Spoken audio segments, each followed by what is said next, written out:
সুপ্রিয় দর্শক মণ্ডলী, আজ 14 জুলাই 2025 সোমবার। জানাচ্ছি পত্রিকাগুলোর প্রধান প্রধান শিরোনাম।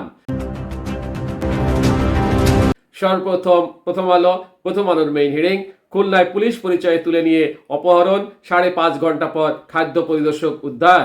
এরপর ইত্তেফাকের মেইন হেডিং, প্রায় 40% ওষুধে ভেজাল, ওষুধ শিল্পে ভয়াবহ নৈরাজ্য।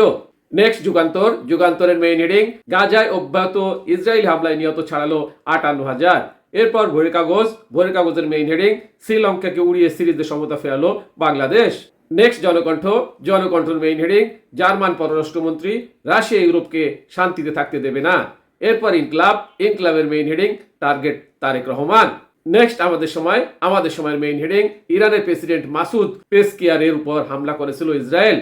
এরপর কালের কণ্ঠের মেইন হেডিং, পাইপলাইন ডিজেলের সাশ্রয় 236 কোটি। নেক্সট সমকালের মেইন হেডিং, বিএনপিকে রাজি করাতে বিকল্প প্রস্তাব কমিশনের। এরপর বিবিসি নিউজের মেইন হেডিং, ইসরায়েলি হামলায় আহত হয়েছিলেন ইরানের প্রেসিডেন্ট। নেক্সট জয় দিনের মেইন হেডিং, দুপুরে গণভবনে প্রধান উপদেষ্টার সংবাদ সম্মেলন। এরপর মানব জমিনের মেইন হেডিং, পুতিন মুখে ভালো কথা বলেন, তারপর সবাইকে বোমা মারেন ট্রাম্প। সর্বশেষে আরটিভি নিউজের মেইন হেডিং, এবার লন্ডনে ওড়ার পরই ভেঙে পড়ল বিমান। শুনলেন পত্রিকাগুলোর প্রধান প্রধান শিরোনাম। চলে যাচ্ছি যে কোনো একটি সংবাদের বিশ্লেষণে। খুলনায় পুলিশ পরিচয় তুলে নিয়ে অপহরণ, 5.5 ঘন্টা পর খাদ্য পরিদর্শক উদ্ধার। খুলনায় অপহরণের 5.5 ঘন্টা পর উদ্ধার করা হয়েছে খাদ্য পরিদর্শক সুকান্ত কুমার মজুমদারকে।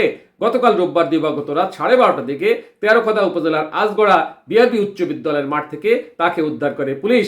এ সময় তার হাত পা ও চোখ বাঁধা ছিল। খুলনা মেট্রোপলিটন পুলিশের উপকমিশনার আবুল বাশার মোহাম্মদ আতিকুর রহমান প্রথম আলোকে বলেন, দিবাগত রাত 12:30টার দিকে অপহৃত খাদ্য পরিদর্শক সুশান্ত কুমার মজুমদারকে উদ্ধার করেছে খুলনা থানার পুলিশ। সুশান্ত কুমার মজুমদার খুলনা নগরের 4 নম্বর ঘাটের খাদ্য পরিদর্শক ও ইনচার্জ হিসাবে কর্মরত। তার বাড়ি বাগেরহাটের চিতলমারী উপজেলায়।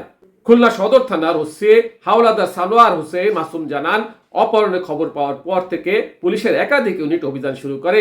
পুলিশের তৎপরতায় আতঙ্কিত হয়ে অপহরণকারীরা সুশান্ত কুমারকে ওই বিদ্যালয়ের মাঠে ফেলে রেখে যায়। পরে তেরোখদা থানার পুলিশের সহায়তায় তাকে উদ্ধার করা হয়। তাকে প্রাথমিক চিকিৎসা দেওয়া হয়েছে। পুলিশ জানায়, অপহরণের পর ভুক্তভোগী পরিবারের কাছে মুক্তিপণ দাবি করে চক্রটি। পরিবার থেকে মোবাইল ব্যাংকিং এর মাধ্যমে কিছু অর্থ দেওয়া হয়। পুলিশ রূপসা উপজেলার সেনের বাজার এলাকায় ওই মোবাইল ব্যাংকিং এজেন্টকে জিজ্ঞাসাবাদের জন্য আটক করেছে।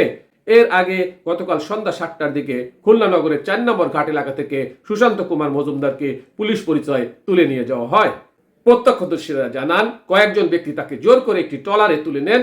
এ সময় এক পথচারী ঘটনার ভিডিও ধারণ করেন।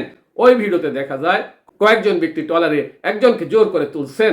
ধস্তাধস্তির এক পর্যায়ে ওই ব্যক্তির গোঙানির শব্দ ও চিৎকার শোনা যাচ্ছে। এরপর দ্রুত গতিতে ট্রলারটি সরে পড়ে। সাথে থাকার জন্য ধন্যবাদ। আসসালামু আলাইকুম।